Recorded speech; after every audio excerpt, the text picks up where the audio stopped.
जय माता की। ओम दुम दुर्गाय नमः। स्वागत है आप सभी का हमारे चैनल पर। आज के इस वीडियो में हम आपको सुनाएंगे छठवीं महाविद्या छिन्नमस्ता की कथा और साथ ही साथ दुर्गा सप्तशती के 9वें और 10वें अध्याय की कथा। इसके अलावा हमारे चैनल पर सभी प्रकार की व्रत कथाएं और महात्म्य सुनाए जाते हैं। सभी प्रकार की व्रत कथाएं और महात्म्य सुनने के लिए आपको केवल हमारे चैनल को सब्सक्राइब करके बेल आइकन पर क्लिक करना है और आज की कथा अच्छी लगे तो एक लाइक अवश्य कर दीजिए, क्योंकि आपके लाइक से ही हमें पता चलता है कि आपको हमारा ये वीडियो पसंद आया। और अगर कथा अच्छी लगे तो शेयर भी कर दीजिए, साथ ही कमेंट में जय माता दी अवश्य लिखिए। तो चलिए अब हम शुरू करते हैं छठवीं महाविद्या छिन्नमस्ता की कथा। तो देखिए, हमारे हिंदू धर्म में सभी देवताओं के अवतार की अलग अलग पौराणिक कथाएं प्रचलित हैं। 10 आदि शक्तियों में छठवां अवतार छिन्नमस्ता माता का माना गया है। छिन्नमस्ता माता को मां पार्वती का स्वरूप माना जाता है, जो कि काफी उग्र रूप में रहती हैं। छिन्नमस्ता माता के एक हाथ में स्वयं का ही कटा हुआ सिर होता है। मान्यता है कि मां के इस रूप की सच्ची श्रद्धा से उपासना करने से भक्तों की सभी मनोकामनाएं पूर्ण होती हैं, जीवन के सभी कष्टों का निवारण होता है। तो चलिए जानते हैं मां पार्वती के छिन्नमस्ता माता के स्वरूप की पौराणिक कथा। कथा के अनुसार एक बार की बात है, माता पार्वती अपनी 2 सहचरियों के साथ भ्रमण पर निकली।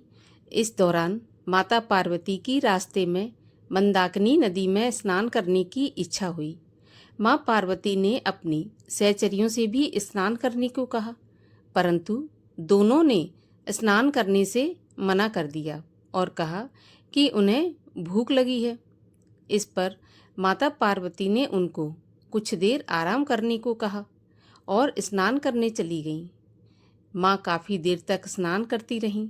इसी बीच दोनों सहचरी जया और विजया कहती रहीं कि उनको भूख लग रही है, परंतु माता ने दोनों की बात को अनसुना कर दिया और उन्हें इंतजार करने को कहा। इस पर दोनों सहचरियों ने माता से कहा कि माँ तो अपने शिशु का पेट भरने के लिए अपना रक्त तक पिला देती हैं, परंतु आप हमारी भूख के लिए कुछ नहीं कर रही। ऐसा सुनकर माता पार्वती को बहुत क्रोध आ जाता है और वे नदी से बाहर आकर खड्ग का आवाहन करके अपने सिर को काट देती हैं, जिससे उनके धड़ से रक्त की 3 धाराएं निकलती हैं। 2 धाराएं दोनों सहचरियों के मुख में गिरती हैं, तीसरी धारा माँ के स्वयं के मुख में गिरती है। इससे सभी देवताओं के बीच कोहराम मच जाता है, जिसके बाद भगवान शिव कबंध का रूप धारण करके देवी के प्रचंड रूप को शांत करते हैं। तभी से माता पार्वती के इस रूप को छिन्नमस्ता कहा जाने लगा और तभी से माँ पार्वती के उग्र स्वरूप माता छिन्नमस्ता की पूजा और अर्चना की जाने लगी। और अब सुनते हैं दुर्गा सप्तशती के 9वें और 10वें अध्याय की कथा। ऋषि बोले, हे राजन, रक्त बीज के मर जाने पर एवं युद्ध में अन्य असुरों के भी मारे जाने पर शुंभ निशुंभ दैत्यों का क्रोध बढ़ गया। फिर दैत्यों की प्रधान सेना को साथ लेकर निशुंभ युद्ध में दौड़ा चला आया।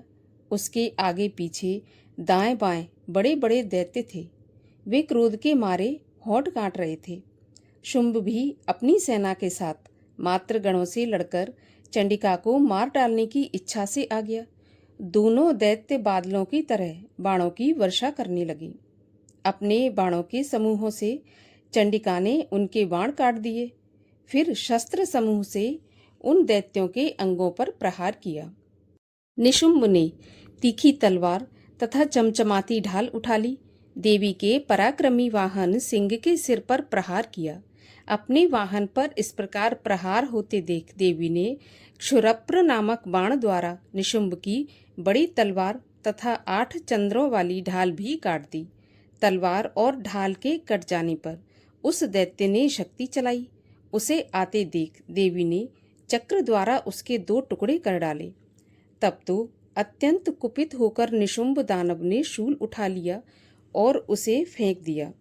देवी जी ने मुक्के के प्रहार से उसे चूर चूर कर दिया। दैत्य ने गदा उठाकर फिर चंडिका की ओर फेंकी। देवी ने उसे भी त्रिशूल द्वारा काट दिया और वह भी भस्म हो गई।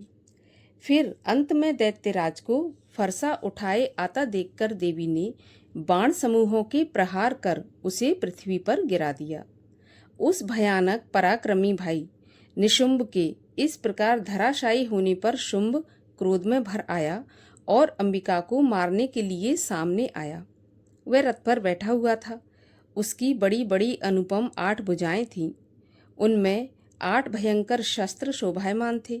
उन भुजाओं से सारे आकाश को ढांपकर वह शोभित हो रहा था। उसे इस प्रकार आता देखकर देवी ने शंख बजाया और धनुष की अत्यंत दुस्सह टंकार की।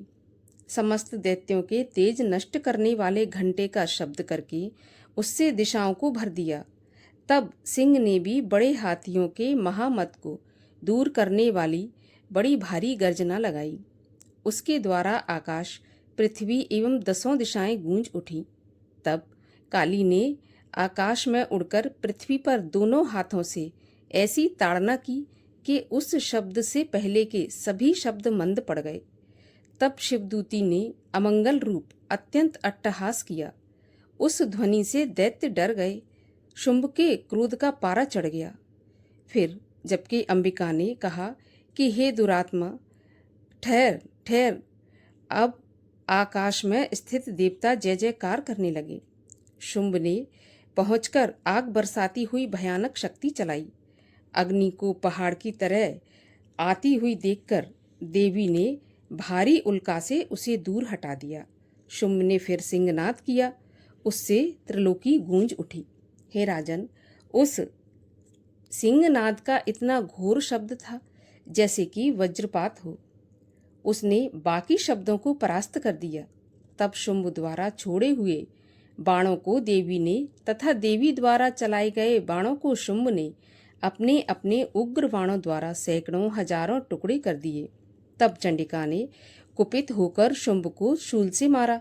उसके लगते ही वह मूर्छित होकर पृथ्वी पर गिर पड़ा।